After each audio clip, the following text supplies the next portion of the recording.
Well, Jeff Fuller with you, pastor at Living Hope Wesleyan Church, hopeforvermont.org, hopeforvermont.org. You can certainly subscribe on Google Podcasts, Apple iTunes at Living Hope Wesleyan, and on YouTube, Living Hope Wesleyan Church. And I certainly believe people's stories make our stories better if we will just take the time and listen and learn from one another. And one with a great story is Mrs. Toni Nieuwhof. Toni, welcome in.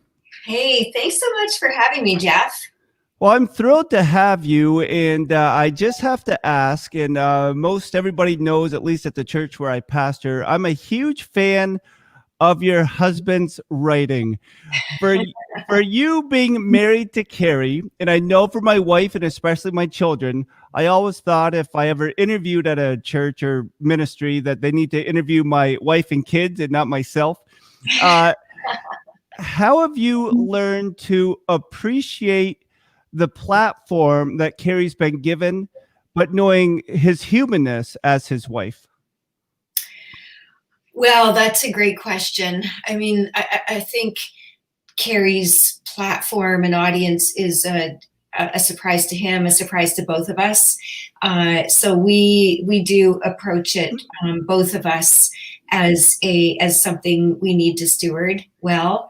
And that's it's something, it's our daily prayer that we do honor Christ with it. So as far as how we do that, sorry about that. That's okay. But I guess it didn't turn my alarm off. So yeah, we try to carry that out day to day. I mean, it's not always perfect, and we still struggle with things behind the scenes. And obviously, we're pretty public about that. We've talked about it on the platform at our church, for example. So we try to work it out, but we try to keep it real. And now, if I have the story correct, you both were in law school when you met. Is that correct? Yes. And so the question is, when you found out that Carrie wanted to pursue vocational ministry, what did that do inside of you? Did you feel like you needed to call things off? Was there this sense of anticipation about vocational ministry?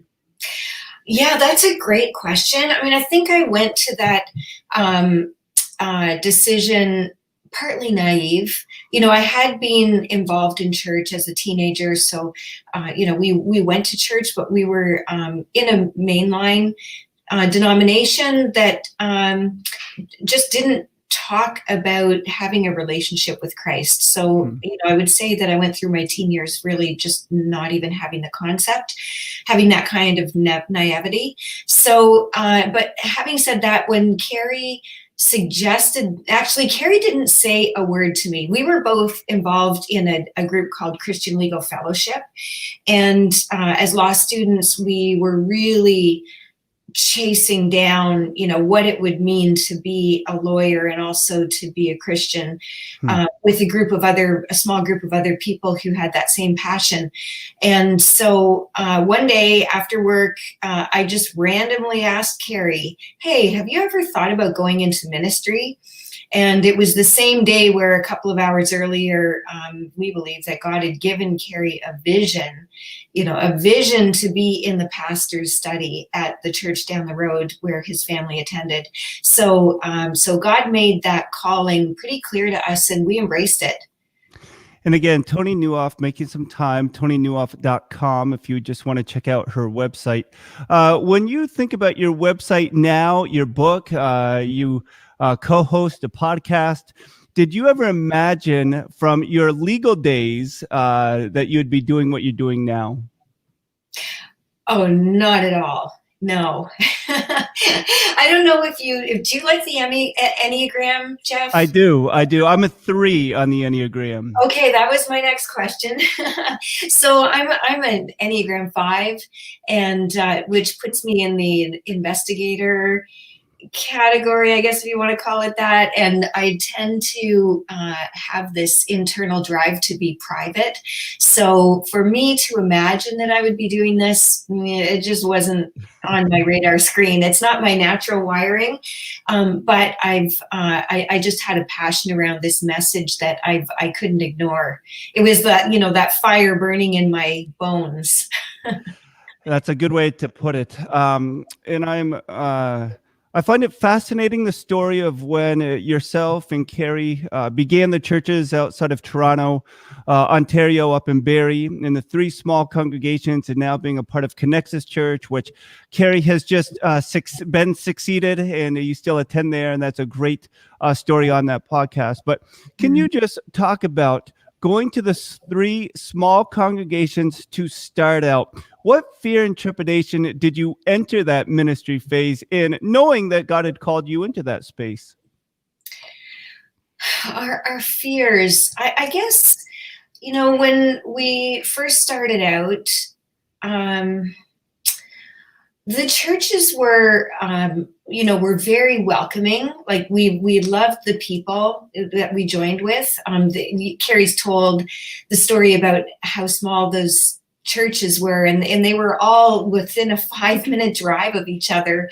So I think at the beginning, our fear was perhaps, did we actually hear God's voice? We did believe that we heard God in following that calling and, heading outside of Toronto and going into this country setting that really didn't seem a completely comfortable fit, but it seemed like a ministry step we were being called to take. We, I guess, would have had some questions around, will people embrace the kinds of changes that we would envision would make this a really great and effective ministry?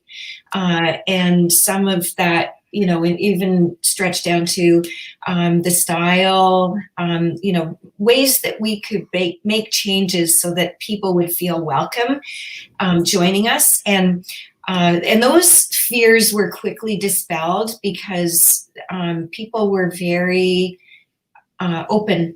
They were open to embracing changes that they didn't really want for themselves. Like, deep down, if people were asked to describe what they wanted for their own comfort, they would have left things the same because it was a very close-knit farming community where, people knew each other well. It was a perfect social club.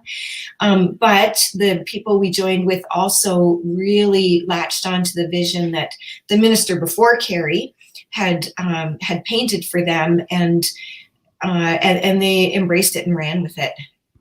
So interesting. And I shared with you off air that the church that I'm pastoring now is actually the church I attended or I grew up going to as a kid. And it was it was a church of 17 to 22 people, depending on the Sunday.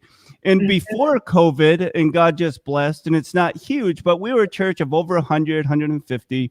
And it was just feeling like we had found our niche. But one thing, especially for my wife that says she's not your stereotypical pastor's wife, it's understanding that longevity, that relationships take longevity. What was the hardest thing for you to learn to be a support to Carrie, but also to have your ministry place at those churches when you first started out? I think the hardest thing at the beginning was for me to recognize that everybody in the church, everyone who follows Christ, comes with a gift. I think at the beginning, I made the mistake of stepping into too many volunteer roles because, we did take on those churches and that ministry with passion. But we were doing everything times 3. Like I was involved in the kids ministry at each church, the bake sales at each church. Yes, we had bake sales, the vacation Bible camp at each church. And so, there was just way too much activity. It was also music, actually. I was playing the piano and helping with the choir. And it all sounds insane when I talk about it right now. But in those early days, I hadn't personally been discipled to the point of even recognizing spiritual gifting and how we're a body. And, I would have gone into that ministry with more boundaries and a better sense of calling people out if I had to do it over again. But hey, hindsight is 2020. It certainly is. And now you co-host the Smart Family Podcast. Can you just talk about being at Enneagram 5? How much persuading did it take to have you become a co-host? Well, this is the ironic thing. I really believe that I was taking a step of faith in having the conversation with Rob. And it was interesting that we both had this prompting around the same time, and we ended up at an event at our pastor's home. We were both there because Rob is also a member of our church and has been an elder, and we've been friends and in the same small group for at least 15 years. Off and on over the 15 years we've been in groups that they have led. And I asked him at dinner, "Hey, Rob, have you ever thought about starting a podcast?" And it just so happened he was just thinking about it. And we talked about, hey, we could host a podcast that would really help families, help parents solve some of the problems that are really causing distress. And I take it, I'm a little bit more from the marriage standpoint, and Rob is definitely, as a pediatrician, sees all kinds of pain points that parents are dealing with. So we just decided to join forces. And so with the Smart Family Podcast, in the middle of a pandemic, we do have hope that there's a vaccine that's going to be available and distributed. And we're so excited about God has a plan in everything. But how important, or have you seen this podcast be such a resource, especially during this time of COVID? Well, I think while people are in close quarters with each other, I've heard anecdotally, but I think we've also seen stats that divorce is, an outcome for some of the families who are just really having a hard time. I think the thing that COVID does is it's almost like it's drained the muddy water out of a pool, or a swamp, if you want to put it that way. And then you see the rubber tire and the garbage that's collected at the bottom. And being in close quarters, if you were already having some struggles, then it could just be a time that makes it more intense. So we have quite a growing library of resources on the podcast. There's an episode about shame in marriage and how that has an impact on intimacy.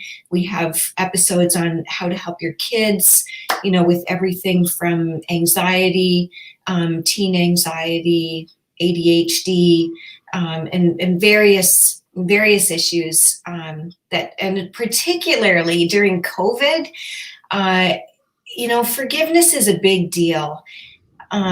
It's really common for couples who've been together for years to have some, resentment or bitterness or even contempt that is built up because of all the hurts that have gone down and haven't really been dealt with. And I know what that's like. Carrie and I were there too, and we had to develop a practice of forgiveness.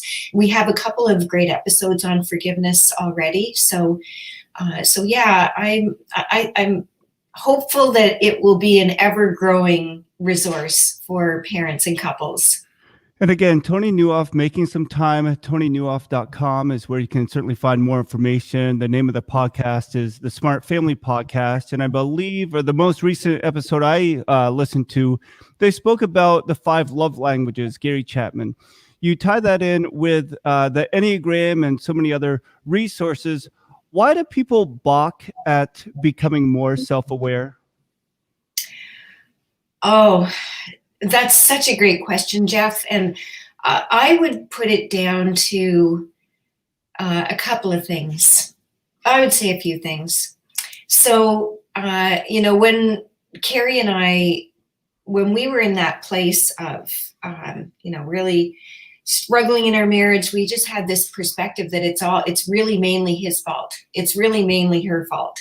And we sincerely believed it. And, I think that all wrapped up in that perspective is what happened in the Garden of Eden, that propensity we all have to point the finger and blame rather than embrace the pain of looking inward. Because chances are, there's something that you've picked up along the way, whether it's trauma, whether it's just a survival mechanism that you picked up in your childhood, that it causes you to act in a certain way, but it worked well to get you to where you are now, but it won't work well to help you develop a really authentic, intimate relationship. To take that journey inward, it causes some pain. It causes emotional pain, and we're pain avoidant creatures. And I think that's just the way it is. So whether it's pride or whether it's fear that get in the way, we're inclined to run away from pain or avoid it or deny it, not to lean into it. But I do believe that that's where, Jesus gives us the strength, the courage, the ability, and he will peel off those layers gently if we let him. Certainly true. And that's a great word. On Facebook, it had a video of you opening a box, and inside the box was what's sitting behind me before you split your new book that just came out. What was that like for you to open your own box after watching Carrie open his with his books published, that you actually saw your book that you had written with your name at the bottom? What did that feel like for you?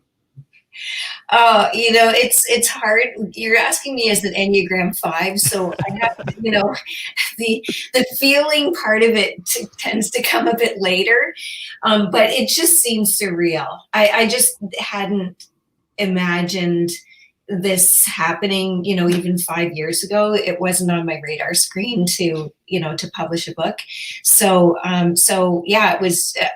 I was definitely, I knew that part of me was excited, and I'm grateful that I had the opportunity. And wow, like it's a bit, yeah, like I said, surreal.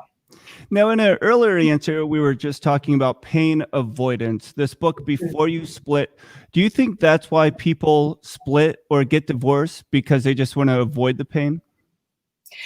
Oh, I'm sure that is how it is for many people, and Carrie and I got to the point where I didn't know what way to turn. Like I understand just the depth of that pain of feeling stuck and knowing that, we've gotten into this really negative place emotionally.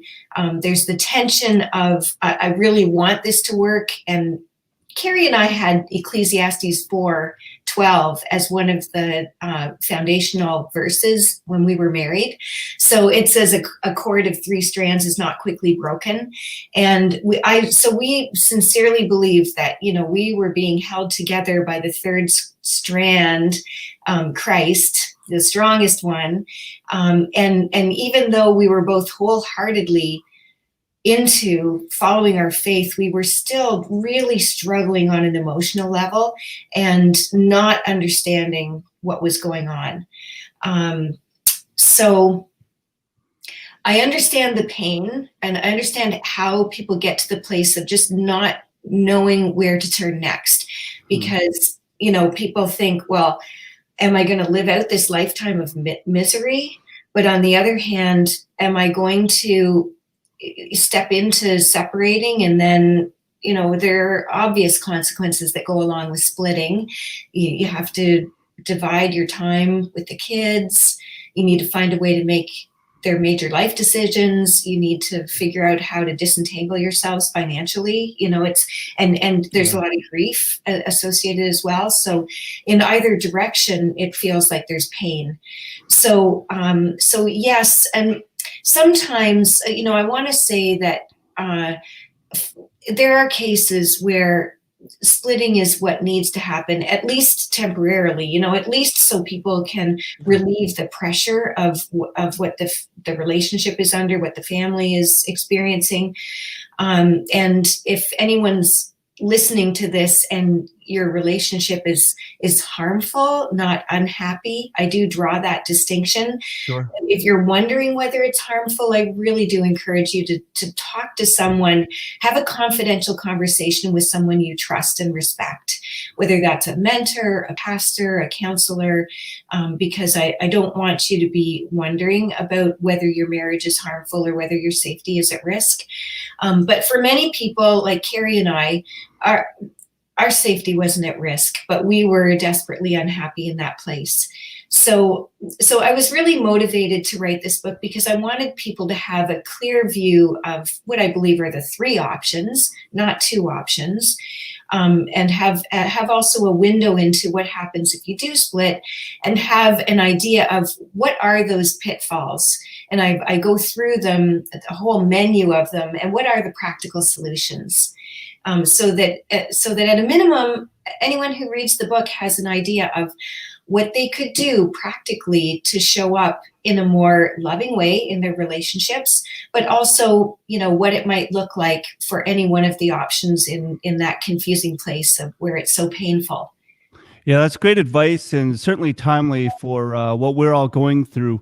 I think your vulnerability really shows out, just whether it's in this interview or on your podcast, the Smart Family Podcast as well. As I've mentioned before, that you are so vulnerable and honest. And every marriage has difficulties, but being a former divorce attorney, what led you more to write this? Knowing the stories of being that divorce attorney, or just knowing the heartache and heartbreak of things that you have been through personally?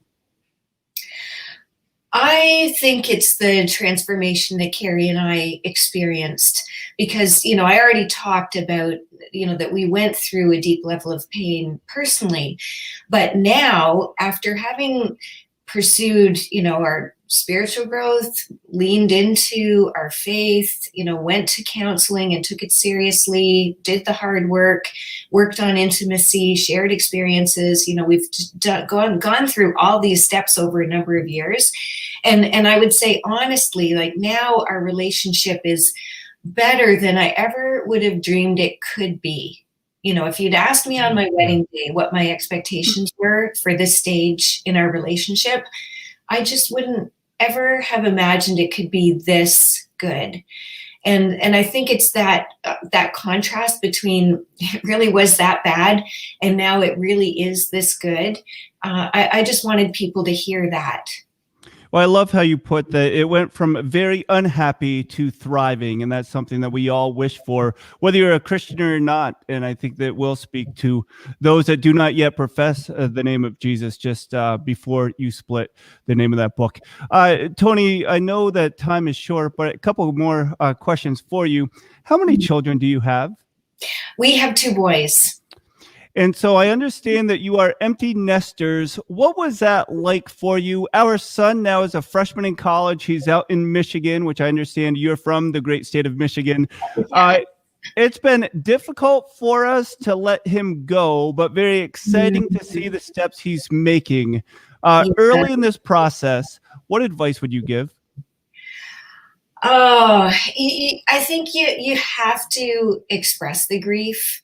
Like, it didn't help for me to try to deny it. So, I did take the grieving. I mean, I love having my kids around. So I did go through that grieving of him just not being in the house, not bringing his music and his enthusiasm and everything, but also, as you said, celebrating his next steps, like this is what we raised him for, so it's good.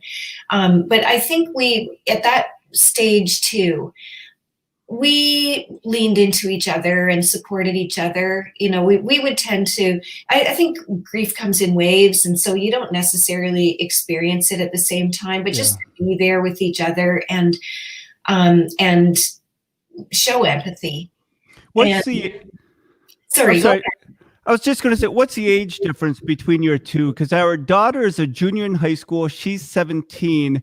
Was that hard to uh, not overwhelm the child still at home because you missed the one that was away? I think we made an effort to, to show up as parents with our other son too, and he was feeling it too, I think. So I didn't feel like it dominated our public family space. Yeah, but I still definitely had my moments. I would cry at work sometimes.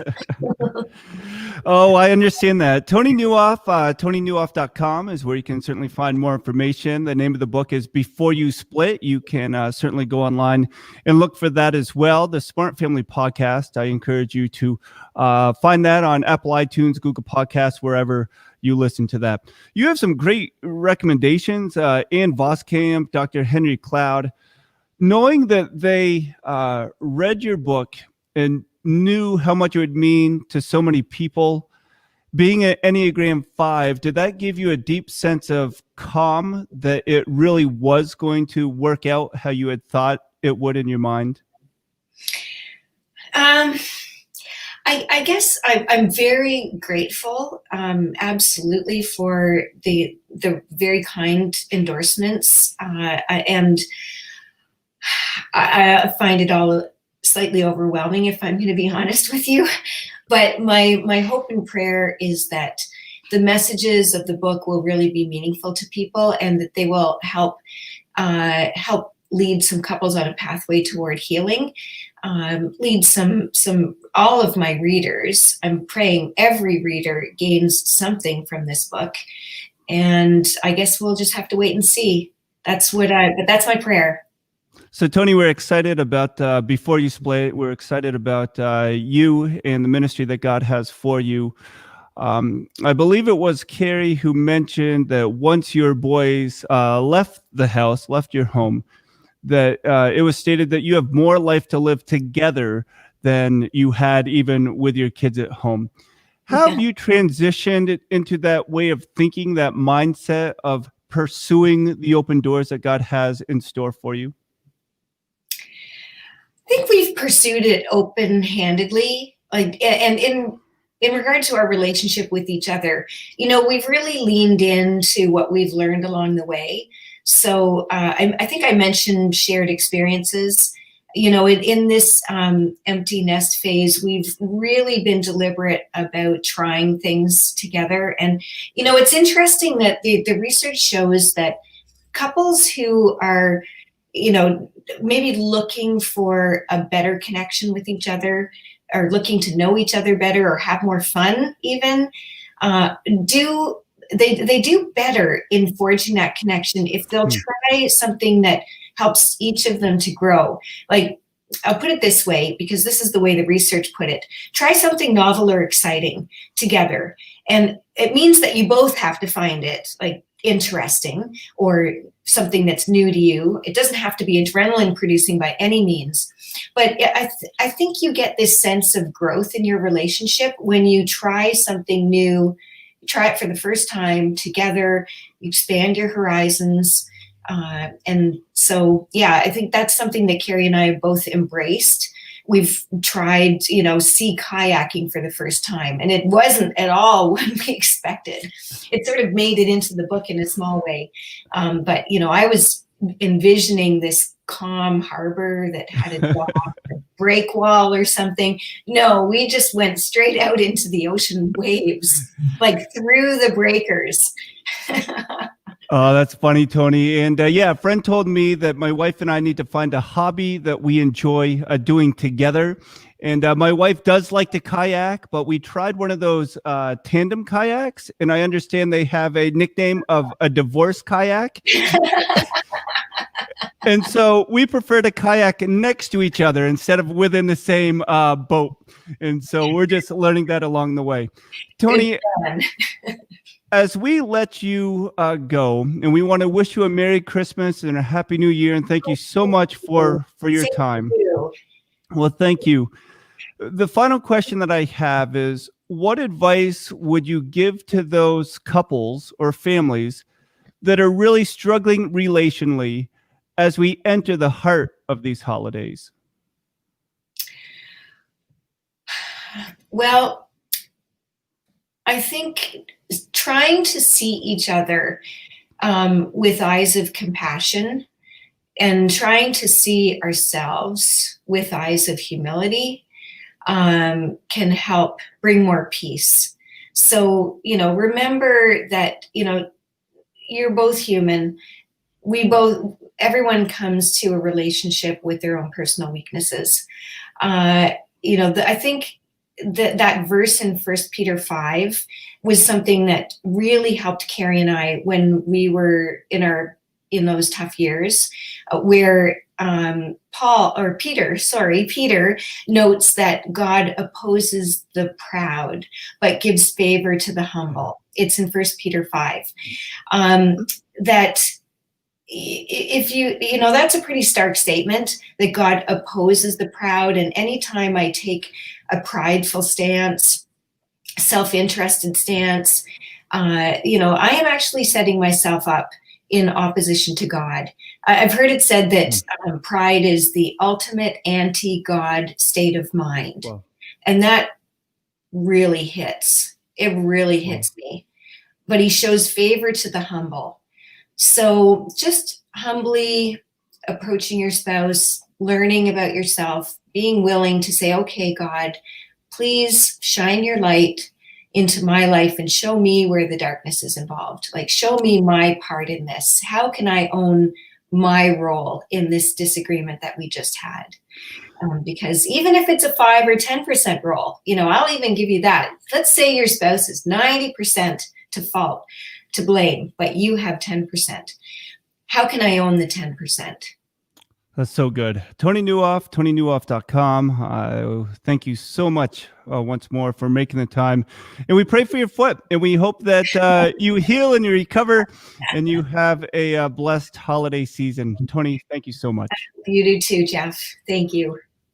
And again, Toni Nieuwhof, the name of the book is Before You Split. It is the Smart Family Podcast, a Smart Family Podcast. We encourage you to listen to that as well. My name is Jeff Fuller, pastor at Living Hope Wesleyan Church, hopeforvermont.org, the YouTube channel, Living Hope Wesleyan Church, and on the podcast, it is Living Hope Wesleyan.